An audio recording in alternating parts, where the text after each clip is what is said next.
জয় শ্রীকৃষ্ণ। সকল দর্শককে জানাই আমাদের এই আধ্যাত্মিক যাত্রার শুভেচ্ছা। আজ আমরা আবারও প্রবেশ করছি মহাজ্ঞান ও ভগবানের উপদেশের সেই অমৃতধারায়, যা চিরকালীন জীবন দর্শন, শ্রীমদ্ভগবদ্গীতা। গীতার প্রতিটি শ্লোক আমাদের জীবনের জন্য একটি অমূল্য মণিমুক্তা। প্রতিটি শব্দে রয়েছে গভীর জ্ঞান, আমাদের জীবনকে সঠিক পথে পরিচালিত করার জন্য। আজকের এই পর্বে আমরা আলোচনা করব গীতার বিশেষ শ্লোকগুলির বাংলায় অনুবাদ এবং ব্যাখ্যা। এই শ্লোকগুলি কেবলমাত্র পড়া নয়, বরং অনুভব করা এবং আমাদের জীবনে কার্যকর করার চেষ্টা করব।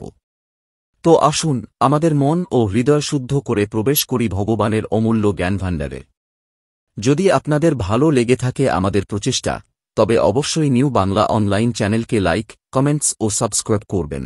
শ্রীমদ্ভগবদ্গীতা, অধ্যায় ৭, জ্ঞান বিজ্ঞান যোগ, শ্লোক ১১ থেকে ২০, বাংলায় অনুবাদ ও ব্যাখ্যা আপনাদের সামনে উপস্থাপন করা হল। শ্লোক ১১। বলবন্তং বালং চু বীর্যুমাহমেদ চ ধর্মাবিরুদ্ধ ভূতে কামোহস্মি ভর্তার সব। অর্থ: হে অর্জুন, আমি সেই শক্তি যা কামনা এবং আসক্তি থেকে মুক্ত। আমি সেই কাম, ইচ্ছা, যা ধর্মের বিরোধিতা করে না। ব্যাখ্যা: এই শ্লোকে ভগবান শ্রীকৃষ্ণ বলেন, মানুষের বল বা শক্তি এবং কাম বা ইচ্ছার পবিত্র দিকটি তাঁর সত্তার প্রকাশ। সেই কাম যা ধর্ম বিরোধী নয় এবং সেই বল যা কামরাগমুক্ত, সেটি ভগবানের শক্তির অংশ। শ্লোক ১২। যে চৈব সাত্ত্বিকা ভাবাৎ রাজশাস্তামশাশ্চিয়ে মত্ত এভেতি তান্বিদ্ধীন তোহং তেষু তে ময়ি। অর্থ: সাত্ত্বিক, রাজসিক এবং তামসিক, এই তিন গুণই আমার থেকে উৎপন্ন, কিন্তু আমি তাদের মধ্যে নেই, তারা আমার মধ্যে অবস্থান করে। ব্যাখ্যা: ভগবান এখানে গুণত্রয়ের কথা বলেছেন। এই তিনটি গুণ জগতের সবকিছু পরিচালনা করে, কিন্তু ভগবান তাদের ঊর্ধ্বে অবস্থান করেন। শ্লোক ১৩। ত্রিভির্গুণময়ৈর্ভাবৈরেবি সর্বমিদং জগৎ মোহিতং নাভিজানাতি মামেব্য পরমব্যয়ম। অর্থ: এই তিন গুণ দ্বারা সৃষ্ট জগৎ মোহিত, তাই তারা আমায়, যিনি এই গুণত্রয়ের ঊর্ধ্বে, চিনতে পারে না। ব্যাখ্যা: গুণত্রয়ের প্রভাবে মানুষ ভগবানের চরম সত্তা উপলব্ধি করতে ব্যর্থ হয়। এই গুণগুলি মানুষের জ্ঞানকে আবৃত করে রাখে। শ্লোক ১৪।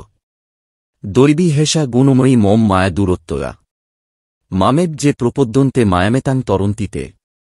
অর্থ: এই গুণত্রয় দ্বারা সৃষ্ট মায়া অত্যন্ত শক্তিশালী, কিন্তু যারা আমার শরণ নেয়, তারা এই মায়াকে অতিক্রম করতে পারে।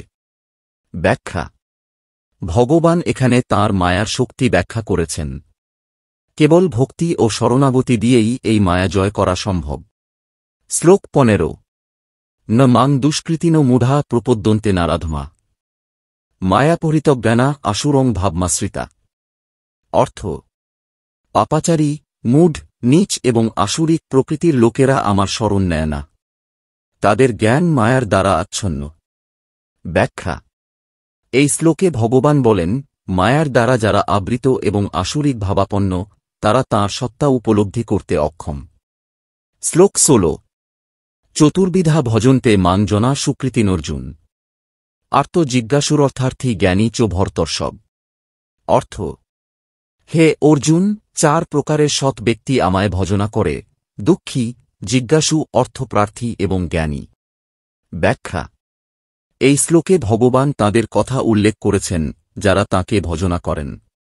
দুঃখ থেকে মুক্তি, সত্য অনুসন্ধান, সম্পদ অর্জন এবং জ্ঞানের সন্ধান তাদের উদ্দেশ্য। শ্লোক ১৭। তেষাং জ্ঞানী নিত্যযুক্ত এক ভক্তির বিশিষ্যতে প্রিয় হি জ্ঞানীনত্যর্থমহমশ্চিমম প্রিয়।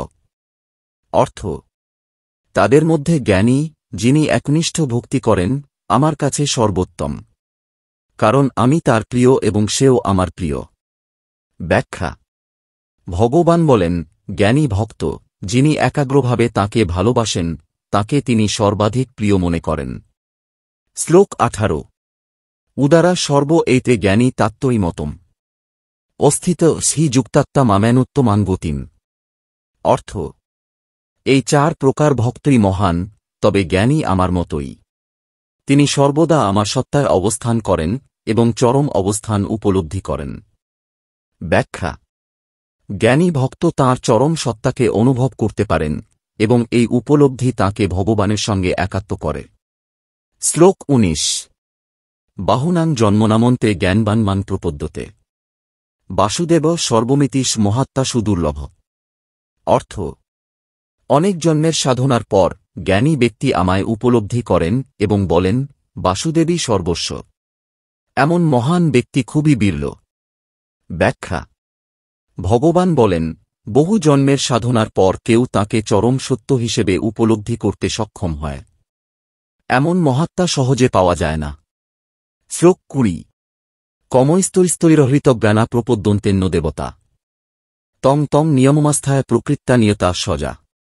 অর্থ: যাদের জ্ঞান মায়া দ্বারা আবৃত তারা অন্য দেবতাদের পূজা করে। তারা নিজেদের প্রকৃতির দ্বারা পরিচালিত হয়। ব্যাখ্যা: ভগবান বলেন, যাদের জ্ঞান মায়ার দ্বারা আচ্ছন্ন তারা বিভিন্ন দেবতার পূজায় লিপ্ত হয়, কিন্তু এই দেবতারাও তাঁর সৃষ্টির অংশ। ধন্যবাদ আপনাদের প্রত্যেকেই।